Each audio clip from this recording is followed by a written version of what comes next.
2 தக்காளி, பெரிய வெங்காயம் பாதி, சின்ன வெங்காயம், பூண்டு, கருவேப்பிலை, கத்திரிக்காய், அரைச்ச தேங்காய் பேஸ்ட்டு. இதில் வந்து தேங்காய் பாதி, சீரகம், வெங்காயம் 2, புளி கொஞ்சம், சீரகம், வெந்தயம், கடுகு கொஞ்சம் காய வச்சுட்டு வெட்டி வச்சுருக்க கத்திரிக்காவை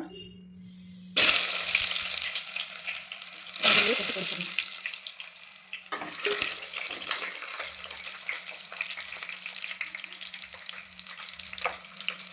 கத்திரிக்காய் நல்லா பொரியணும். கத்திரிக்காய் நல்லா பொரிஞ்சதுக்கப்புறம் அதை வந்து ஒரு தட்டுக்கு மாற்றிடணும். கொஞ்சோண்டு கடுகு, வெந்தயம், சீரகம்,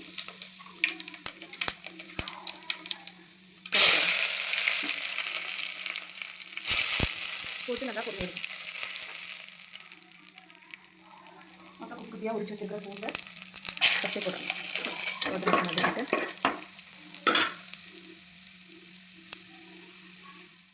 எல்லாத்தையும் இது போடணும்.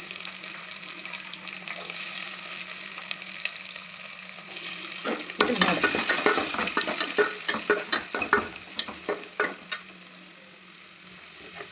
இப்போ வந்து கொஞ்சோண்டு உப்பு போட்டுக்கலாம்.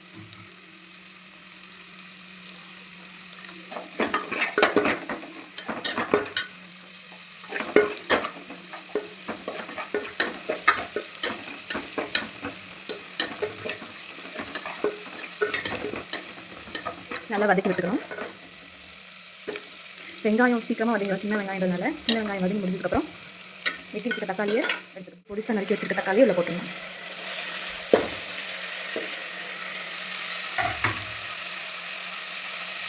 போட்டு அதையும் நல்லா வதக்கணும்.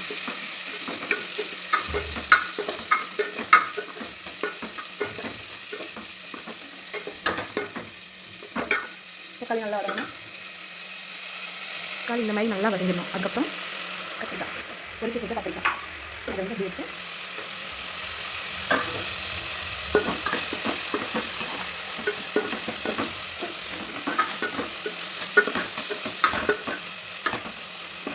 கொஞ்சமாக மஞ்சள்,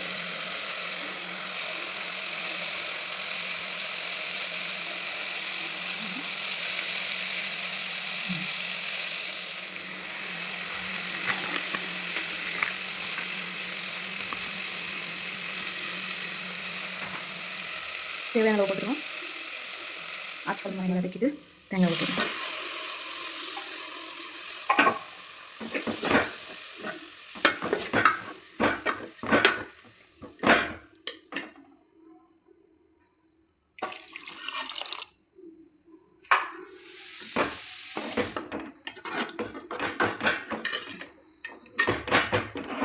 நல்லா கிளறி விடணும்.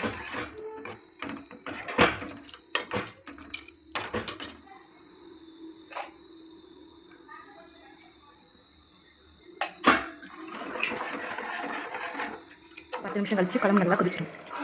அதுக்கப்புறம் உப்பு இருக்கான்னு 20 நிமிஷத்தில் கத்திரிக்காய் புளி குழம்பு ரெடி ஆயிடுச்சு.